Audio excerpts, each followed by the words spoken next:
What is everyone? Welcome to the Nerd On Update, the weekly show where we talk about the stuff in the news that excites us. And in the later part, we answer questions from you, the people. I just want to get that out of the way real quick to say, hi, how are you? How you feeling? How are my hosts? What do I do with my hands? How was the last week? I've been gone for a couple weeks. It's nice to be back. Nice to be back in the hot seat. Yeah. Missed your faces. Yeah, we said, no more capeless losers. We said nerds in tonight. We're the Crusaders with capes. You know what I'm saying? Yeah. We can, I do miss them. Yeah, we like them. It's cool. But Isn't it cool that they're back? That's It's cool. fun to have like that. So exciting. yeah. How y'all doing? Everyone in the chat. We had T-Dog, we had Mamba in the green room, just chatting away about some activities, Spilling the tea. Yeah, we're playing with quite literally on my end, actually. Yeah, we're playing with the Discord a little bit because I'm a Spilled my tea. really numbnut. Yeah. Somebody that I play games with, they always when we play together, they always come in and they go, okay, so what's your tea? what you got? What's your hot goss? Call it hot goss. What's your hot goss? Makes you laugh. Well, I don't really have. I got some good goss, baby. What's your goss? Gotta have that hot goss. Oh, it's interesting. 51 Jonathan. Oh, the chat's got news. Look at that. That's new. Yeah. I cannot care and cannot promote anything going on in that world right Can't now. care. In the show. Care about On the video Discord games, for show. I mean, I should care about video games now before it's I care about video games. I don't know how to word my sentence. Look, hey, Josh, it's not that people don't care. It's in fact everyone cares. That's the point of this whole thing. I can't care live. I can't tell people hey.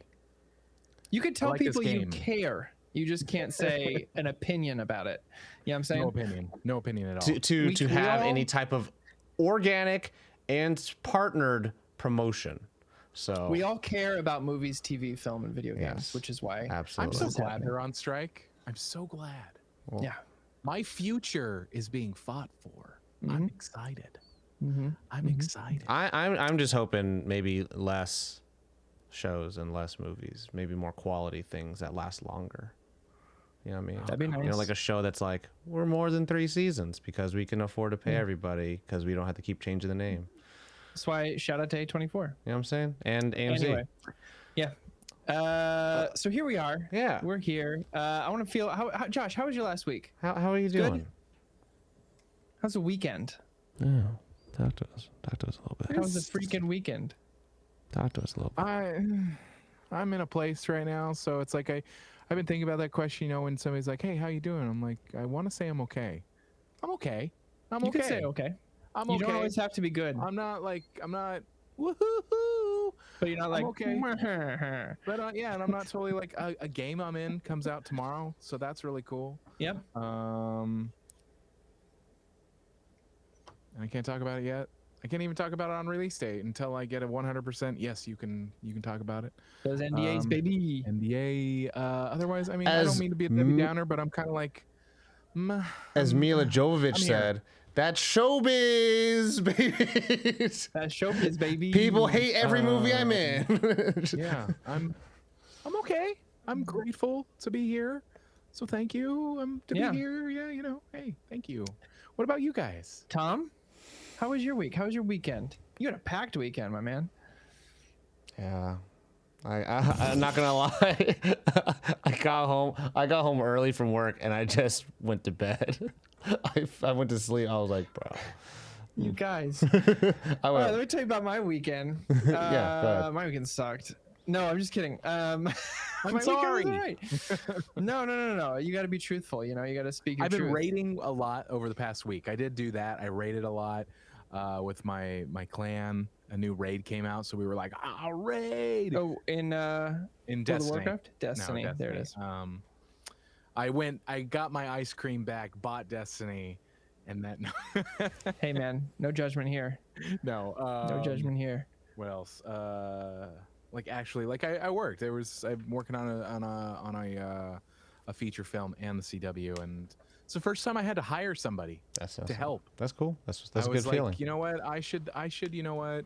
Instead of putting it all on myself, I should outsource, and so I hired a friend to do the dialogue, and I'm having somebody do the backgrounds. It's like, okay, I should at you. alleviate. Look at you Alleviate. delegating. Wow. What a concept. Mama, you are on the East Coast. We start rating at like 10 p.m. I'm sorry. I'm sorry. There you go, right there. Time zones right in the chat. To answer Corey's question though, Yeah. last week, pretty wild. Doing a lot at work, even though it's a slow week, but still it's just like, I always find like in work and in anything you do, you could always quote unquote do more, right? Like there's a healthy side and then like a toxic side. And the healthy side is like, you know, find ways to, you know, improve your workstation or what have you, you know, innovate and make your life easier. You know, think of the future version of you, right? And then there's the toxic one that's like do busy work to stay busy, to look busy, even though there's nothing to do. And I was actually happily able to go into the healthy side of it. You know, technically if it's slow and there's like nothing to do, but you got to make sure that everyone thinks that you're working, like that's when it gets like kind of toxic. You're like, you might as well just go at home and say like, I'm working from home, and then like pretty much just be on call. But this is actually a time for like, cool, let's play a little catch up. Let's tidy up. Let's button up a little bit and, you know, get ready for the next week, because the next week is going to be shit. And that is this week. So, yeah, it was pretty busy. But there was a lot of, you know, hey, we have this event here. I got to do that there. And it's funny because I guess in a bad way, I have married a lot of my pleasure with business. That's, I think, the big, you know, sliding or slippery slope that a lot of like people online who make videos and streams and all that stuff like have to monetize their entire life. In a way, it's more like I've just kind of created some partnerships with people that I've you know, became friends with, and now we're like saying like, hey, well, let's do something together, and da da da. So there's been some interesting things professionally, you know, the funny mishaps, the sitcom situations, but then in my personal life, there's been these like interesting like, what's happening in these relationships that are kind of like coming out and popping out of the woodwork, and can we develop them? Should they develop? And kind of like more like, let's just see where it goes, and if it all burns up and blows in your face, you can't be mad because at least you tried.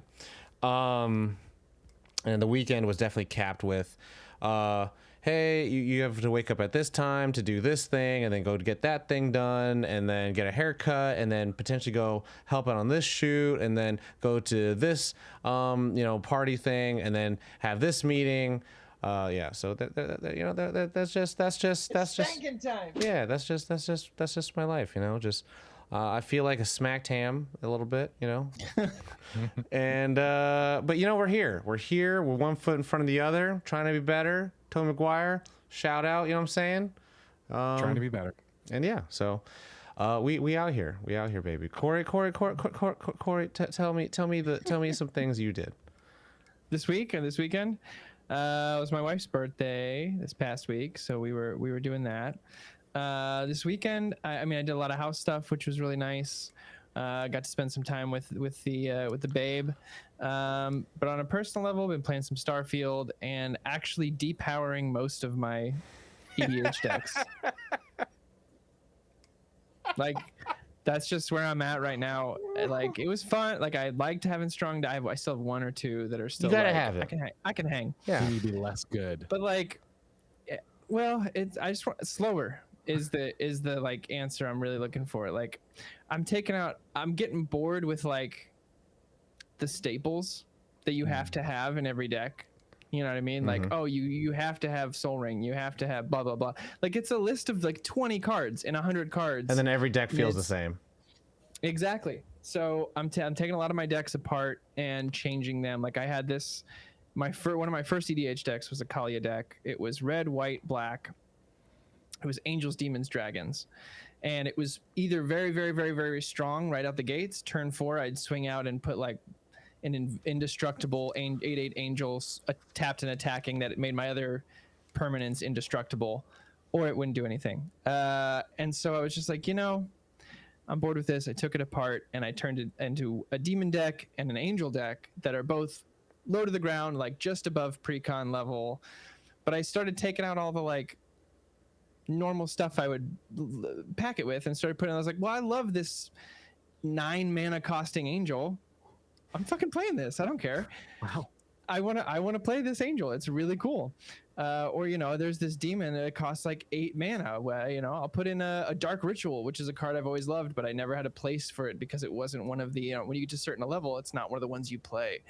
And so I'm just having a lot of fun with that and like making new decks that don't follow the guideline I have, and I still have like my Urza deck and my Miram dragon deck. But even with my dragon deck, like I played with my buddy Nate, shout out, up north when I visited, and my opening hand had 4 clone cards in it. And ever since I was a kid, I wanted a dragon deck. And that opening hand, I was like, the fuck is this? This isn't a dragon deck. This is a I want to copy Miram deck, and that's fine. If that's what you're gonna play, great. But I wanted a dragon deck, so I took out every single clone I had in that deck. I can no longer copy Miram on his own turn. There's like certain things that if I cast dragons, it makes another one, but it's not like a copy any creature on the battlefield. It's all dragon cards. So I spent the whole weekend when Dana and the baby would go to sleep, just like going through them one by one and like taking shit out and putting it in trade binders, probably to sell or to save for if I want to make one more strong deck. But yeah, R.I.P. baby. It feels good, man. It feels good. No. It reminds R.I.P. me of when I used to- It's a baby news, but it's a news to us and other Magic players. Cardsphere pieced out. Oh yeah. Yeah, that's R.I.P. baby. I had spent like probably a good 2 months cataloging all my cards to put up there, and I just uploaded my list, and the next day it's like we're shutting down. I spent a good old. Doesn't matter how much I spent. A lot on that website. So yeah. Yeah, it was a great site. It allowed peer-to-peer sales without the intermediary of like eBay, which takes 13% of any sale you make. I think Cardsphere took 3% just to keep running, but you didn't. You pay for your own postage however you want it. You wouldn't pay for postage if you were buying. Anyway, it was wouldn't cool. download a car. It was like the closest we got to bringing your trade binder to the LGS and being able to trade with other people who liked Magic the Gathering. But yeah, anyway, that's what I did with the weekend. So all my decks except for 2 are like legit just above precons, and I'm so happy. I'm like the most happy I've been playing Magic in a long time. Yeah. Nice. So shall we get on with the news? Yeah, let's do it. All right, let's do it. Who wants to go first with their news? I got sad news. Does everyone else have sad news? We all have just do like frustrating news, I think. Mine's sad, Okay, and it let's go has to do with sad. Magic. I'll just jump into it, and then you guys can have more of the discussion type of stuff. Sheldon Menery, who's credited as the creator of Commander and one of the creators of EDH, passed away a couple days ago, and it was kind of a shock. He was also responsible for laying the groundwork for the Commander Rules Committee, which he was a part of up until the day he passed. It's just, it's strange, especially having spent the whole weekend in the past week, like working on my decks so frivolously, and fervorously is what I meant to say, not frivolously. That's what I do. Yeah, that's what I was just gonna say he spent so much money. He was buying it was really not I found strong out. cards. Yeah, I found out through Tom actually, who sent a text, and it just kind of, it was just one that bummed me out. Like it's I've been playing Magic for so long, and he's been part of the the like mythos around Commander, which is like by far my favorite format. And to have been the founder along with like 3 other people when he was stationed in Anchorage, Alaska. Like, what are you doing out in Anchorage? They created EDH while they were out there. That's how much time they had. But yeah, it was sad, man. He was such a sweet guy. I really enjoyed. He's got some great interviews with the professor as well. And like, I didn't always agree with his opinions on certain cards or certain things that were happening with the format. But I really respected the way he talked about it and how he's really seemed to, I don't know if you guys have seen the Let's Play on the Tolarian Academy page where he played Commander, but he just really loved the game. And I think Tom and I even adopted the 7-card shuffle that he talked about on that episode, where Instead of taking a mulligan where you have to shuffle your whole deck. He's like, just look at the top 7, shove it underneath, take the next 7, and be honest. Be honest. If it's don't just search for the best hand in your deck. Like if you can play it, play it. So yeah, it's RIP. It was a big one. Josh, did you have your hand up? I did. What's up? Sorry. I am not of the uninitiated. I am just of the uneducated. What does EDH stand for? So EDH was like pre-commander. It was called Elder Dragon Highlander. Highlander meaning there can only be one of each card, and Elder Dragon because there are these Elder Dragons that were printed, the original Elder Dragons, and they were all 7/7 flyers. Nickel They all bickle. had 2 to 3 colors in them. I think they all have 3 colors. I think they all had 3 colors, and that's why you have the 21 commander damage. It meant back when it was EDH and you could only have the Elder Dragons as your commander. They weren't called commanders back then, but your commander. They hit you 3 times, right? 21 damage, you lose the game. So that stuck around, even though all these commanders have different powers and all that kind of stuff. But originally it was called Elder Dragon Highlander. That's you why would pick one of the Elder Dragons to dictate the colors of your deck, and you can only have one of each card. That's why in the command zone, their phrase is that there can only be one. Yeah. And but yeah, it's sad. I'm going to do this for effect. Everyone out there who plays Magic, who's been brought together by Magic, there's been people that I know that now I hang out with them, I do shit with them. We work together. We've worked on films together. We spent a lot of time together. Built a lot of new bonds and all that stuff, and also reinvigorated some of the friendships I had in Sacramento and down here. Gotta pour one out. Pour one out for the homie. There it is. Pouring out for the homie, baby. I got water. It's only water in here. We're all water. We're all water people. We're not water dodgers out here. But yeah. So it's R.I.P. Sheldon. Sweet guy. Nothing but love to all his loved ones and everyone in the Magic community who kind of felt that shock. Yeah. Josh, you, me. I'll go. Yeah. Back in March, I came with some news about E3 being canceled this year for 2023.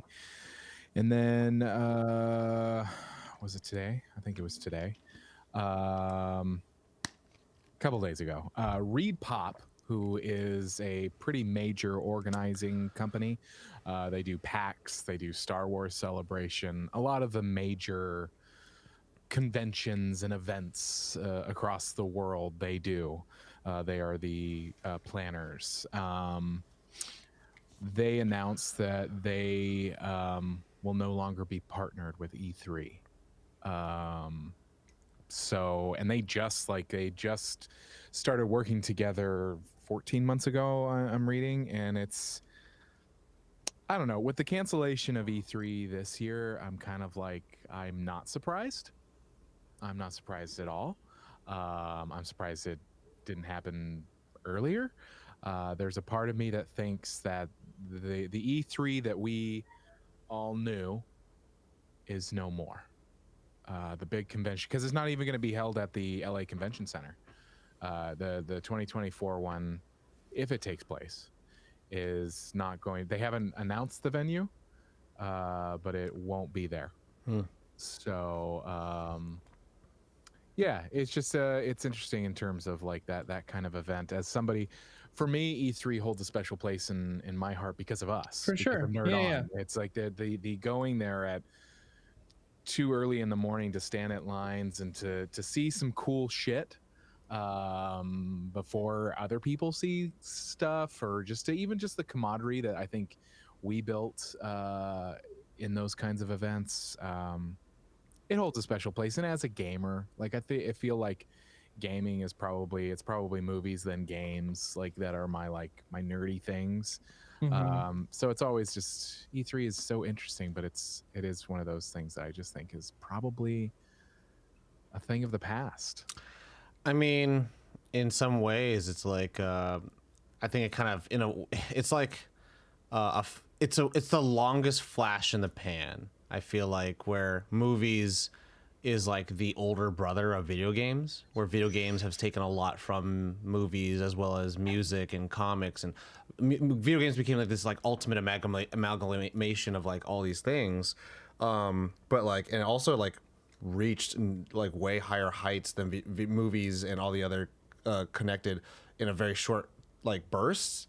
But now seeing like the biggest X, Y, and Z iteration, aka celebration, as well as like announcement of games is like kind of going by the wayside, is like kind of this to me a weird foreboding of like how, not even foreboding, foreshadowing of like how the strikes are going on right now, of like we've reached the tippy toppies of this like really tricky tower, and now it needs to kind of like crumble in order for it to kind of like grow properly and laterally instead of always vertically.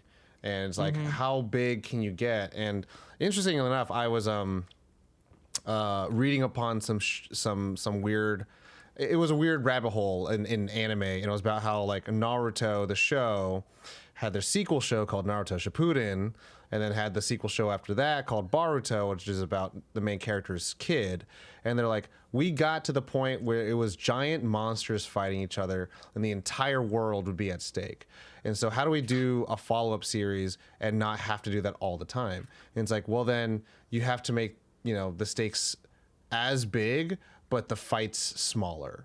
And it's that kind of recontextualization, I think, that has to happen in like video games, where it's like there's packs and there's a lot more other cons that happen throughout the years that kind of make, you know, E3 kind of moot, right? There's all the directs, there's the summer games. So it's like, what does E3 have to offer if other people are finding better versions of it, as well as like more focused versions, right? Like we all know that, you know, teachers face the threat of like classrooms being too large, and they're not able to, you know, properly focus on children who might be struggling, as well as the attention spans of like 40 kids, when before it was about 25, maybe even less, like 19 kids. So it's interesting. It's an interesting regime change. Yeah. So I don't know. That's I don't know. here we are. I don't know. You know. Yeah. Here we are. His movie's coming out soon. Yeah, he's got a movie coming out. That being said, with the last bit of news, I'll talk about mine. You know her from E.T., Charlie's Angels. Ouch. Yes. 51st Dates, completely just like, what? Oh, 51st Dates.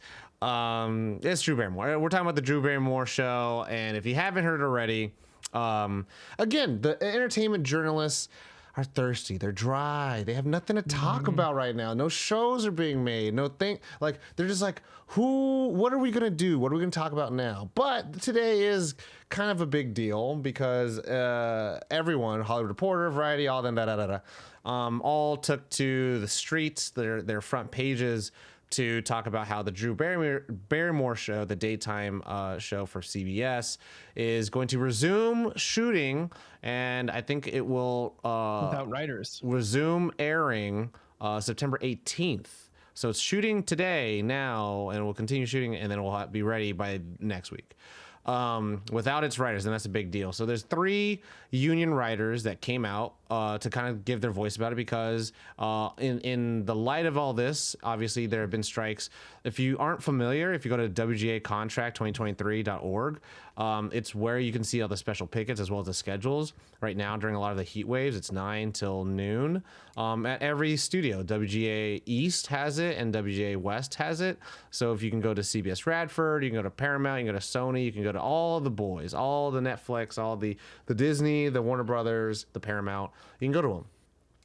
The one thing you'll find in all social media is that typically, if you have a movie by that studio, you're not picketing outside that studio, but you're picketing at the other studio. Unless your name is Seth Rogen, which is like, that's the most baller thing I ever saw him do. It was really cool. He had TMNT out, and then he was out Paramount. I was like, damn, this guy... Man, he's out there, man. He's out there. It was really cool. And it definitely reminded me of that meme of like... on his other level, man. Yeah, it reminded me of that level. It's like, if you don't want him at this, you can't have him at this. And it was like, you know, he's lost all the weight. He's on top of the game. I was like, good for you. But anyways... His weed ceramics company. Yeah. And he, I think, has like the best record right now for adaptations that culturally and socially everyone really enjoys, with The Boys, Invincible, Preacher, Preacher, man, TMNT. Preacher was So great. he's doing great. But yeah, Drew Barrymore show, and I'm going to kind of read up some snippets off of the Rolling Stone, finds itself at the center for the strike. So in particular, if you want to know like kind of the big details with outside like just garbage headline stuff, Chelsea White, who's one of the 3 writers, was pretty much kind of like side or kind of like trying to give some empathy and understanding that like it's bigger than us 3 writers. It's a bummer to hear about it, but it's like, you know, Drew is trying to like think of everyone part of it. You know, it's kind of like a really nice gesture that like it's not so black and white. There are a lot of people who are really, really struggling, all as well as knowing and being compliant and being in solidarity of the strike. There are people like Bradley Whitford who, you know, commented on when the news broke and was like, you know, own it, you know, again, bites, right? Small little things, definitely showing a sense of disagreement and disappointment to Drew Barrymore for it. And, you know, like Bradley Whitford is quite a well-known name as well as member of at large at SAG-AFTRA, and calling it horse shit.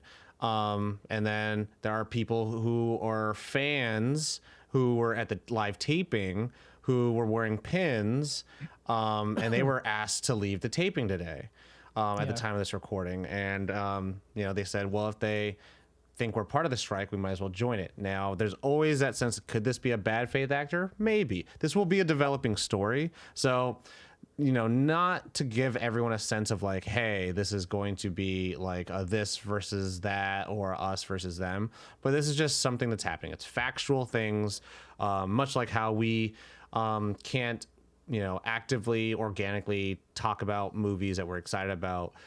We could just talk about facts. And, you know, another writer, Liz Coe, says it's a complicated issue. And pretty much you know, she quote says that I think Drew cares about everyone and is doing the best, making the best decision she could make given all those things. You know, it's an interesting thing because I guess this would be a good amendment or a good like add-on. Just over the last weekend, Jimmy Fallon was hitting the news because of their work relationship and their behavior. A lot of people were coming out and saying like how you wouldn't know if he'd flip out on you and be, you know, this toxic piece of shit, which is very reminiscent of how it was with Ellen, right? And there's this concept I always kind of think about where it's like, when you hear about how a person's really, really good and you're like, well, who cares? And you're like, you don't realize how rare that is. Like, there's a reason why people like stan, you know, Keanu Reeves and, you know, Conan, right? Like, because the majority of it, it's not even like, oh, these are bad people.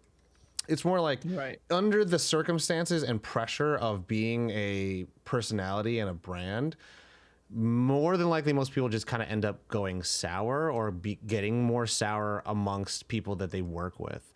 And it's not like a, hey, let's forgive it, but it's more like it's an eventuality, right? It's kind of like, well, every president has had to have the phone call of like every soldier that passed away. And like, no matter what, they're going to get the gray hairs and they're going to be, you know, aligned with whatever party that got him in office over the people's interests. So it's that, you know, tough pill to swallow that like, if I became like a late night host, there's more than likely a chance that I could probably become like a curmudgeonly piece of shit more than I already am. So if I don't, you know, remember me for that shit because that shit's hard. Like, so. Yeah. And it's, I was talking to, I'm going to say some statements that I hope aren't triggering, but it's like I'm having a conversation / almost argument with somebody I play games with a little bit about like statements like all blah, blah, blah are bad.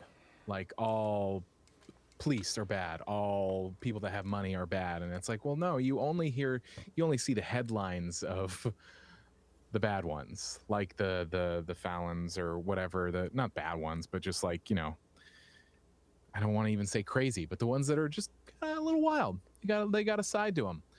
And then when the good ones, it's like, no, there are good ones out there. There are people in the industry that are just like good people. Like I keep hearing Hugh Jackman's amazing. I'm like, well, dang it. Yeah, well, there's an exception to every rule. There's exception to every rule for sure. And I told you Not that shit everyone in can be fucking Keanu confidence, Reeves. Josh. I'm fucking mad at you. Yeah. Not everyone can be Keanu Reeves. Is what I'm trying to say. Yeah. So it's an interesting thing. I definitely would recommend anyone who's watching or listening to check it out. Because it is quite interesting because it's a lot of heavy fire. It's a lot of heavy fire, and I feel like there's always that sense of, oh, man, why am I even talking about this shit? I just got all hyped up right now. Corey had a post up about how fucking people or a PR firm admitted that Rotten Tomatoes critics were being paid to fucking slander some movies, and I was just like, That's your news. that was my fucking news. I was like, bro. To this day. Like to me, this Drew Barrymore thing, aliens exist. Whatever, bro. I want better wages. I don't give a fuck. That's what Rotten Tomatoes are saying. Oh my! Oh! I knew something felt missing. I was like, that's not Tom's news. I know that that's not Tom's news. And look. I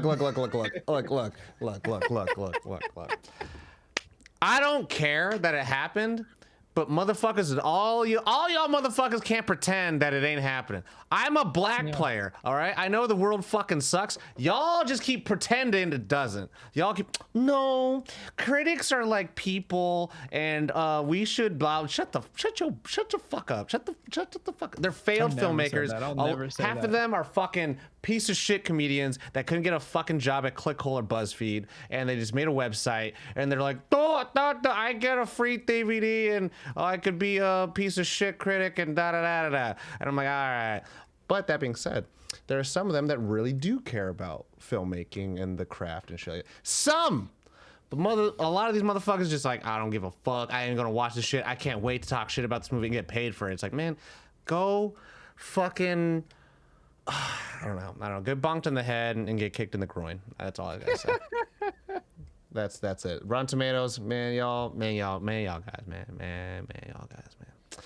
And you know what's crazy? I found out that Rotten Tomatoes actually kind of got created because of Jackie Chan.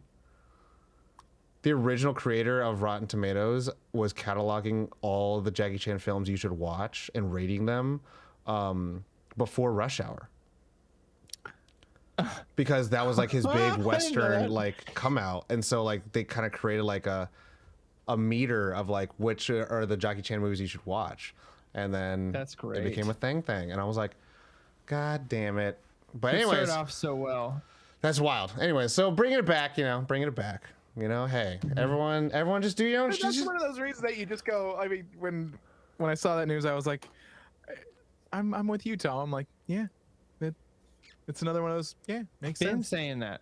Yeah, I've been. I mean, it's like reviews. He's been saying it, guys. It's it's one of those things. Sometimes I don't like being right. Sometimes I just it's I want to be wrong about this, man. But shit, I know I seen it. I can tell you some stuff you've been wrong around. But look, but when you told me you were like, this guy, there was one day years ago where you were like, this got a better score than the Pokemon movie. How? I was like, bitch, how? How? I don't remember what it was, but I was like, how? This means this site doesn't know what it's talking about. I'll tell you this right now. There is, something's fucking fishy in the water when people who collect a paycheck to go watch Pokemon the movie shit all over the movie. And then there's people who love fucking horror movies will spend thousands of dollars rewatching it, buying private theaters to screen this with their friends, and it's a fucking piece of shit. And then you're like, there are people who absolutely love shit. Shit. It's just shit. It's just objectively shit. They know it's shit. And then are like, oh yeah, we know it's shit, but we love it. And it's like, that is fine. But there's people who's like, I don't care about Pokemon, but it didn't make me care about it, and it's their fault. It's like, what the fuck? What kind of person? Who?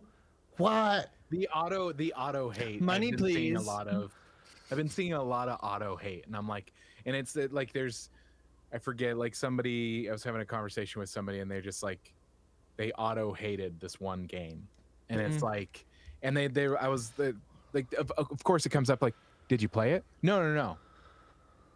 Oh yeah. What's like, How can you develop a logical brain opinion and thought about something that you haven't played, watched? Shut up. No, it's. Shut up. I feel like that's a whole podcast right there. We can podcast Yeah. the fuck out of that shit, but we got to talk about. We got to do some questions. We got to do some questions. It's time. We did a lot of news. Anyway, fuck Rotten Tomatoes. Questions. Yes. Hi, everybody. The next part of our show is in which we take questions from you, the people. Whether it's the chat, if you're live with us on Twitch, twitch.tv/nerdon. That was weird. I did the unbranded link. That's not right. Anyway, here we are. Technically, it's right. Technically, I mean, it is right, but Josh, we have for technically? years. Technically, it's appropriate.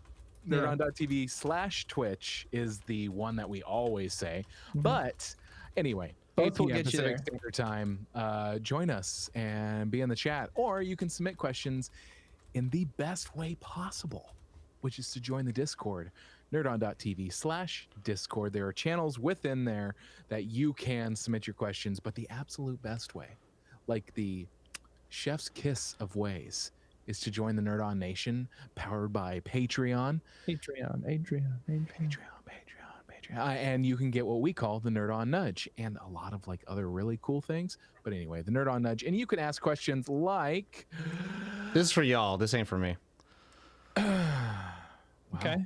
Dusk Ninja Kenji asks, in video games, have you guys played Baldur's Gate 3? And how do you think it compares to Larian Studios' other big title, Divinity Original Sin 2, since the two are pretty similar?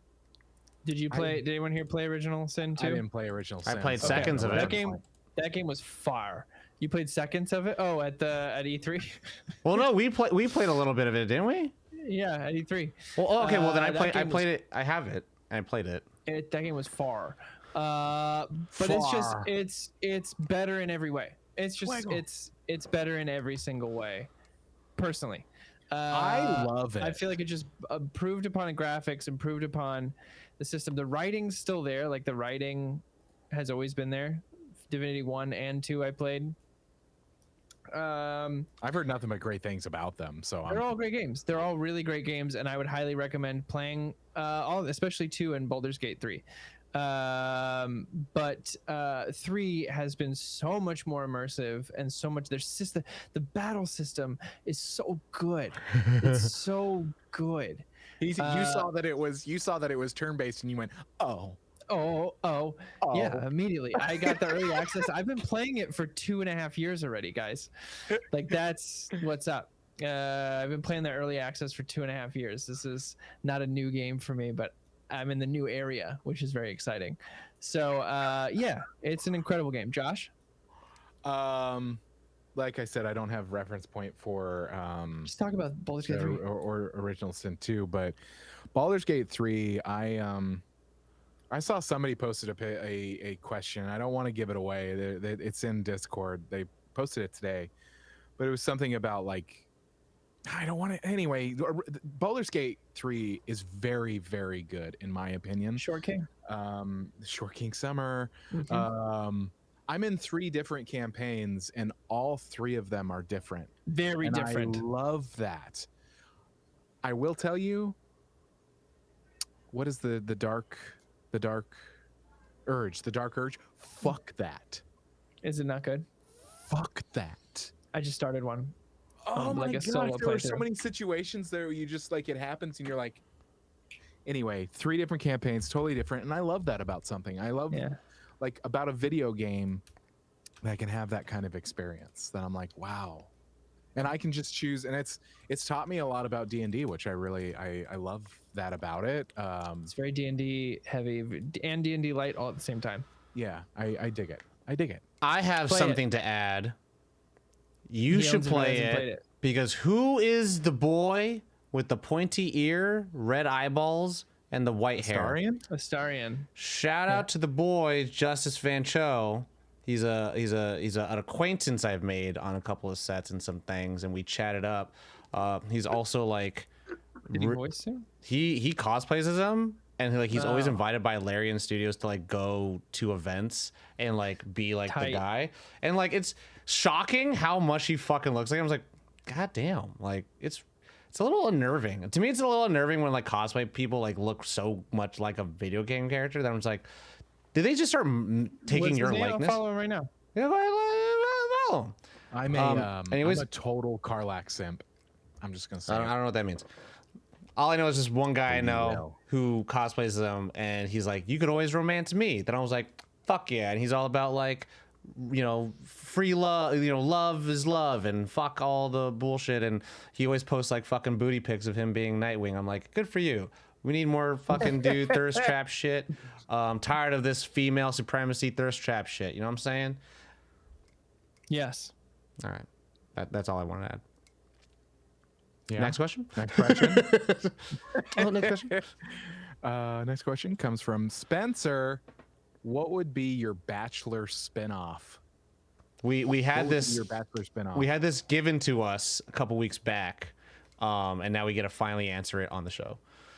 What would be our Bachelor spinoff? What does it mean? Yours. So like, there's been they do like a Bachelor in Paradise. So it's like all the losers from the other show. They go to an island instead. They've been done one like winter Bachelor's at sports. MagicCon. What? Bachelor at MagicCon? You could do that. Tell me the rules. Tell me the stakes. What is it like? I don't know what the how I don't Bachelor know. is played. I don't know how that works. Okay, let me look up Bachelor franchise. Okay, let me look at the It's spin-offs. like Dana watched Bachelor and Bachelorette for a while, so I have a loose idea. It's like one guy or girl with like 25 guys or girls, and then they eventually pick one. But mine would be like, But like there's one called the Golden Bachelor, and so it's women and men age 65 and older, or like so wedding like, specials. So Summer if I was Olympics. designing it, or if I was in it. Because if I was in it, I would just be like, just leave me alone. No. You're the showrunner. you're pitching this to like blah blah blah. It's like this is how I would do it. This is what you're missing a whole market right here, baby. That's okay. I understand now. You understand? Yeah. I understand now. I understand now. Yeah. Now I understand. That's Now you not good. fucked up. Now you fucked up. Now you have fucked up. Anyone whitest kids you know? All right. I got it. Thank you. Yeah, let's just roll with that. Let's roll with Bachelor at MagicCon, and they got to play. It's like a bracket system. They got to play to make it to the end. And it's not about winning or losing, but they're all playing. And if the guy has more fun, he can still give him a rose even if he lost or won. With it's all love. Okay. But they have to design a new deck every week. Based on where And they'll themes. play. There's themes. They got to go along with the themes. For our next date, Margaritaville. And then Only it'll be food like, tokens. For this challenge, everyone pass your deck to the right. You know what I'm saying? So stuff like that. Be fun. This time we're going bowling. Make your deck with that guy who throws creatures. Brian Stoutarm. Start out, yeah. I have him in my. Ain't got that fling. Yeah, I have him in my counters deck. Josh? Bright Palm. I have no like reference point. You want me to Do you read off some remember other the, ones? like- Do you remember the what was it? What was that show where it was like a regular guy and then he turned out he was a millionaire at the end of the show? Do you remember that? Yeah, same rough. I feel like a LARPing one would be really fun. Yeah, there you go. Like you could have different seasons. Like, So this you is want Bachelors in Baldur's Gate is what you want. Yo, every season jump could on be that like, real oh. quick. Jump on that real quick and record that shit. Because I tell you right now, bro, that'll blow the fuck up. People can't wait to date sim on that shit. Yeah. But yeah, every season could be different. Like there could be like for the Civil War like reenactors. That's LARPing. That's LARPing. Let's be real. That's LARPing. You could do like all sorts of different kinds of things. You can get all I'm Like saying. technically, The Bachelorette is a spinoff. Why isn't there a dating show now where it is all virtual and at the very end they meet in person? Catfishing. Yeah, but they're all vetted Dude, by call it Gone producers and stuff. Catfishing. That's dope. You know what I mean, though? Gone fishing. Yeah. There should be that. That should be a show. That should be a show. I mean, there's a show that's think like that where Catfishing, like there you is a can show that is text like and like you all think you're The these people. Circle. Yeah, that's the one. That's not what I'm talking about. Yeah. This is like VR. Yeah. With their what's that called? What are they called? The streamers who have the avatars. Yeah. VTubers, Yeah, shout out. There's Joe one, The Millionaire. Bachelor Presents Listen to Your Heart, where it currently has on one season, and they sing songs. Mine. Shit, baby. Call it The Bachelor. Call it The Bachelorette. Food for your soul, and all the dudes gotta cook it up, and everything's just a cooking competition. If he can't cook, book it. Fuck that guy. He's out. Fuck that guy. Fucking give him the boot. And that's it, you know, just fucking, they're cooking it up, and it's like, cool, we're going to the island, so you gotta have a fucking tiki drink. Or we're going to fucking in the city, so give me the best fucking street dog you can make me. It's like, that's how you do it, you know what I'm saying? And then you gotta know the music, the ambiance, you know what I'm saying? You gotta put all the right thing. And the guy has to do it all. If he can't fucking set up the plate and the dinner and all that shit, what eligible bachelorette is gonna want that shit? You know what I'm saying? I do know what you're saying. But that's just me. All right, moving on. Joe Millionaire was a show where they thought he was a millionaire, but he was actually a blue collar construction worker. And then at the end, they tell him that, and then they decide if they want to stay with him or not. And then when they do, they're like, "Great, we're gifting you $1 million." So he is a millionaire. Anyway, that was like 2003, 2004. It's wild how much $1 million isn't. Mm-hmm. It just isn't. We all watch I'll take Succession. Oh no, I'll take it. I'm fine with that. It's just That like, would help me out of a few things right now, yeah. and then some friends, help some friends out. I'd take it. That's for sure. Yeah. Next question. Tom, if I win $1 million, I'll definitely give you $100. Yeah, $100. Yeah. Corbin, my man. For sure.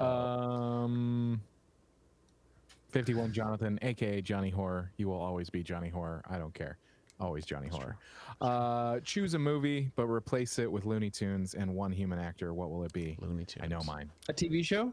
Movie. A movie. A movie. Sorry. I know mine. Mine is Okay. John Wick. I just think that it would be too good. That was my Muppets answer. Yeah, no, I just like it's now perfect. like once it started coming out in my brain like of Looney Tunes, I was like, yeah. And like all the violence could be Looney Tunes like related violence. Like That'd be great. but there would be like bang guns, there would be like anvils. As it should be. The whole thing. Tom? Watchmen except Dr. Manhattan?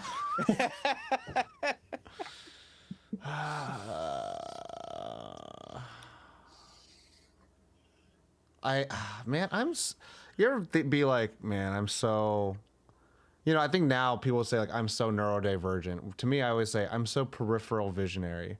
And I just think of like, fucking Parasite. But, Oh my god. right? Like, it's like, Oh what my the fuck? That's some God. fucked up shit. It's like, what's wrong with you? It's like, bro, I don't know, man. It's like, bro, I don't know, man. Human Centipede, the middle guy. Oh, God. He stays. You mean the girl? The main girl? Yeah, sorry. Yeah. She stays. And I obviously everyone haven't seen that dies. She movie. has the worst fate because the guy in front of her dies and the guy behind her dies. Everyone else's cartoons. No. I would pick The Thing, but Kurt Russell stays. Oh my god, I'd watch it. Or Childs. No, you gotta have Kurt Russell. You gotta have Yeah, Kurt Russell. man. Child, I fucking love Childs though. But yeah, you gotta have Kurt Russell.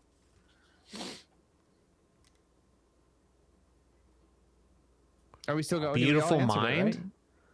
right? Yeah. All right. You You keep- saying Gladiator? everyone keep Russell except, Crowe? Yeah, keep Russell. I was gonna say keep Walking Phoenix.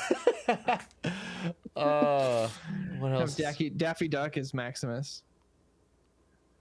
Gravity. Keep Sandra Bullock. I'm thinking of like the That's a good weird one. one-person shows where it's just like they gotta do a lot of heavy lifting and everyone else is like, are they insane? Like, we don't know. Yeah. But like, it's also funny to think like you do like The Martian, keep Matt Damon. Yeah. And so all the Looney Tunes have to Interstellar. figure out how to get him back. Keep the robot. The Prestige. Prestige. Keep Christian Bale's. Or you can keep Michael Caine. Yeah, there you Keep go. Michael Caine. Yeah, that's the answer. That's the real answer. And it's like Bugs and Daffy. Yeah. I mean, something that actually wouldn't be so because we're going for like the Stark changes, like fucking doing Something that makes sense. something that would make sense is Scott Pilgrim. Keep Scott. Yeah. All right. Josh, did you have one? No, you had John many. Wick. Yeah, John Wick. Yeah. John Wick. Okay. Do we want to go into the extra The questions? Notebook. Keep Rachel McAdams. All right. Yeah. Extra questions. Extra questions. We got time for 2 or 3. We got 2 or 3 time for 3 or 2 more time. Yeah.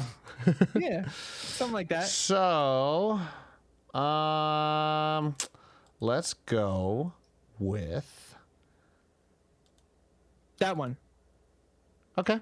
T-Dog8282 asks, who was the great Grump Gator guessers? Tom. You forced the hand. I was looking for questions. And you There's one in the said, chat. I'll ask that at one. Fine, hold on. Someday. We'll have that. T-Dog, I'm so sorry. It'll happen. Okay, the one from the chat was 51 Jonathan, Johnny Horror. Since a new series of Goosebumps is coming out in October on Disney Plus, so question: what is your favorite Goosebumps episode from TV or book? Oh yeah. My This favorite question I like. was Night of the Living Dummy. Of course. Slappy. That's so good. Slappy because it scared me the most. I thought it was actually the most scary, like dolls and stuff. Like I think, I don't know if I've told this story, but when I was a kid, the Child's Play had come out and they had real My Buddy dolls, and like I had one, and then Child's Play came out and I wanted to get rid of that toy so fast. It's just, dolls creep me out. So Slappy, I thought was terrifying. I was just like, and I loved it.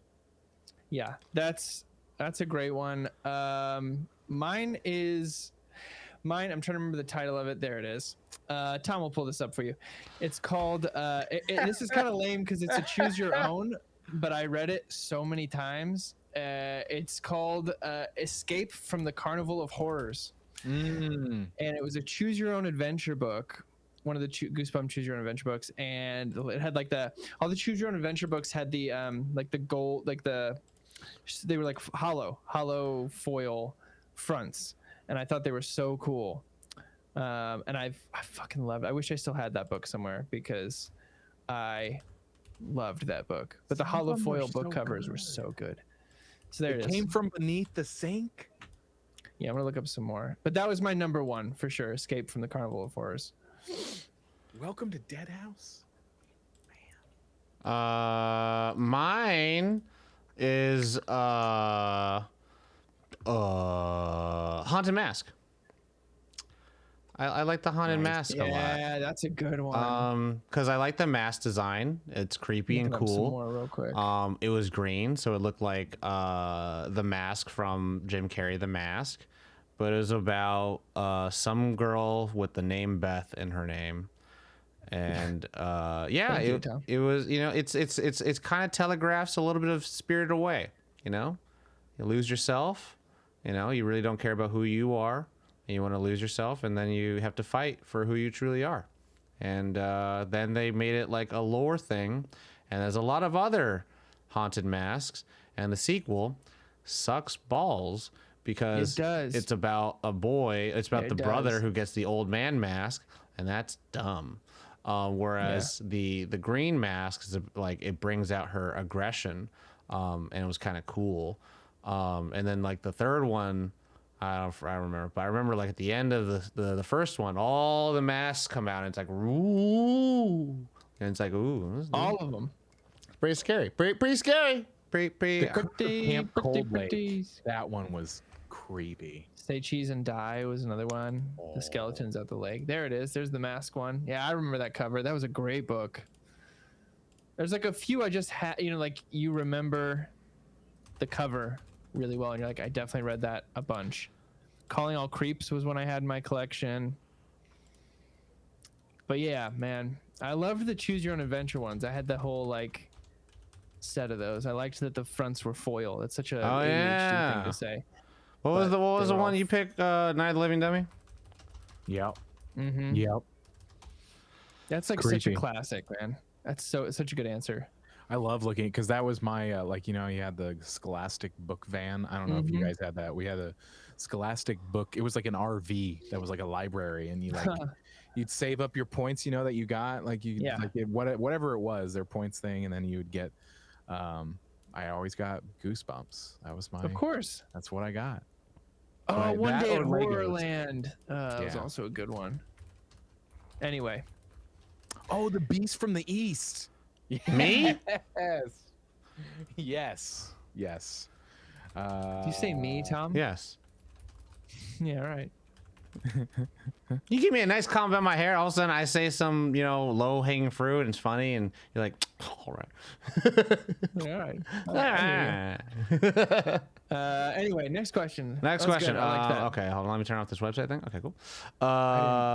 Next question. What? I like this. I like this because this Josh? allows us to chat about this for 2 seconds, and I don't really want to talk about it anymore because it's not a great topic to talk about. T-Dog8282 asks, question, who is your favorite That 70 Show character? Well, mine was legitimately Eric Foreman. Yeah. Vanilla is as fuck, but Same actually. Because he was the nerdy guy who had, I think, an attractive girlfriend who was out of his league, quote unquote, and he had to like figure things out. I mean, I like Red. I really like Red. Red and Red Kitty are... reminds me of my dad. So I like my stepdad. I'm just like, oh my god, it's old, crotchety man. Just makes me laugh. And just to get ahead of it, the reason why I kind of don't want to talk about it is because of the Danny Masterson case, sentenced to 30 years to life for the rape charges he has. And it's not cool. And it's just a really weird thing because the show went on for so long, as well as the entire cast wrote all these letters in support of him. Except for, I don't know who. Eric Foreman. Topher Grace. That's cool. No, in fact, he and his wife just posted things supporting victims instead. Good. That's and there's been now apologies for those letters, and it's just a really sticky, not cool, fun thing to talk about. Obviously, it's not a cool thing at all, and it Josh, all kind of goes back to All right, go Scientology. ahead. So it's all weird. Did you pick one? Yeah, Red. I'm sorry. I was you chiming agree in. with Red. Red is like, I think. Got you. I mean, I loved Eric just because I felt like, I don't know, kind of felt like a nerdy kid, like kind of an outsider, like kind of felt like me. But Red just always reminded me of my dad, Greg. Like it just. Shout out to Greg. Shout out to my stepdad, Greg. Good guy, Greg. Yeah, just Red and Eric were mine, and I mean Kitty's fine. Yeah. That family could be fine. But yeah, so Kitty's fucking those great. are my favorites. Do we want to do one last one so we can get out of this shitty feel? Let's do. I don't know if you guys know these questions, but we'll see. We were talking about make it up. pizzas and stuff like that. Bad Reprint asked, but the real question remains: Gino's East or Connie's? Gino's Eats for sure. Gino's East. Gino's East. Yeah, that's what it's called. Yeah, that's what I said for sure. Oh shit! Gino's East is best known for their deep dish, and then Connie's Pizza is best known for their thin crust. Oh well, then it's Connie's. My bad. I got it mixed up. That's all. You got me fucked for up. sure. I've been to those, but now it sounds like when I have a question or like a thing. I've never been to these, so I think when I get to my goal weight, which could be in like 6 months, we do like a nerd on thing, and we go compare and contrast. Are they in Chicago though?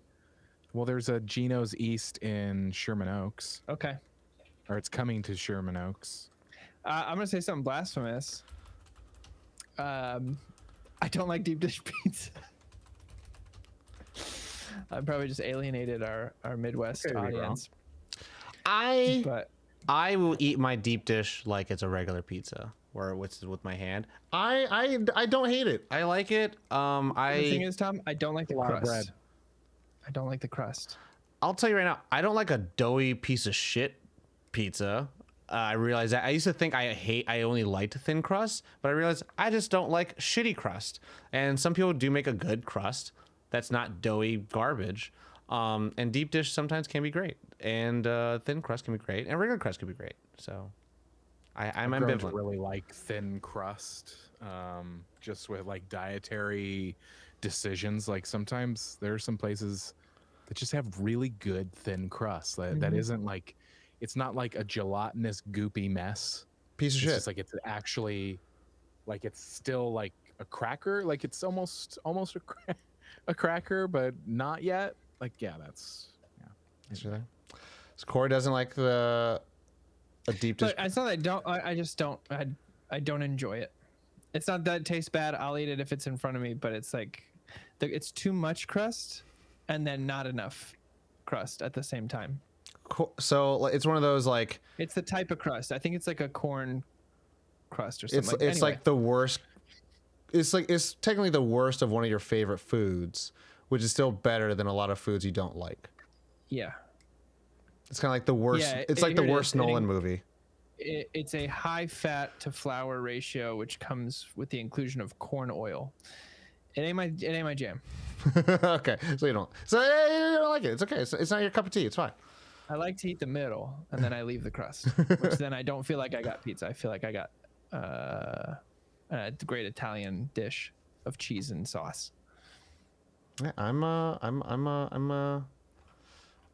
like all pizza. All pizzas are welcome It's to an me. equal opportunity pizza. All pizzas are welcome to me, man. Like, yo, give me a cauliflower pizza. I eat It's the not shit. pizza. It's not pizza. I eat all of it. I eat the soupy bullshit. I'll eat all of it. I'm just gonna say that Jon Stewart thing, talking about Chicago deep dish The pizza. fucking uncooked sauce, soup, You know what we call this? Pizza. pizza. Fucking yeah. All right. Well, good time for us to find someone we could raid. Send all you lovely people over to them. How about we send y'all to Damn It to Hell because they're playing Starfield, and that seems to be the new hotness right now. It is the new hotness. real quick. If you're joining us for the first time, check out our website, nerdon.tv. Do consider following us here. Do consider joining the Nerd On Nation powered by Patreon, nerdon.tv/Patreon. It does help us to continue doing this. And we have so many podcast episodes. So many. That's it. That's all the housekeeping you need, really. Yeah, it is. Everyone that stuck around, thank you guys. Hope you have a happy, lovely week. Hope this was a great show for y'all. We had a lot of things to talk about, surprisingly so. Yeah. Take care of yourselves. for three hosts. Absolutely. We're looking forward to, and let us know what your favorite things that we talked about in the Discord. Continue the conversation. Talk about the movies that we can't talk about here in the Discord, so we can talk about it like human beings and not as people online to have to do a show. And take care of your loved ones. It's still a little warm here in Southern California, and I don't know where you are right now, but wherever it is, you should still be hydrating and take care of yourself. It's cooling. And moisturizing, you know what I'm saying? To get that T-zone, do all the good things for yourself. Get ready for that spooky Triangle season. sadness. We're very excited. There's a show a couple years ago. I don't know if you ever heard of it, called Over the Garden Wall. Never heard of it. You should probably maybe I don't know, read what's that about one? it. I don't know. I think What's it's that like a one? CD or something. But you might be hearing about it in the Discord. It's about that time. Everyone, you all know the drill. As always, nerd on. Nerd on.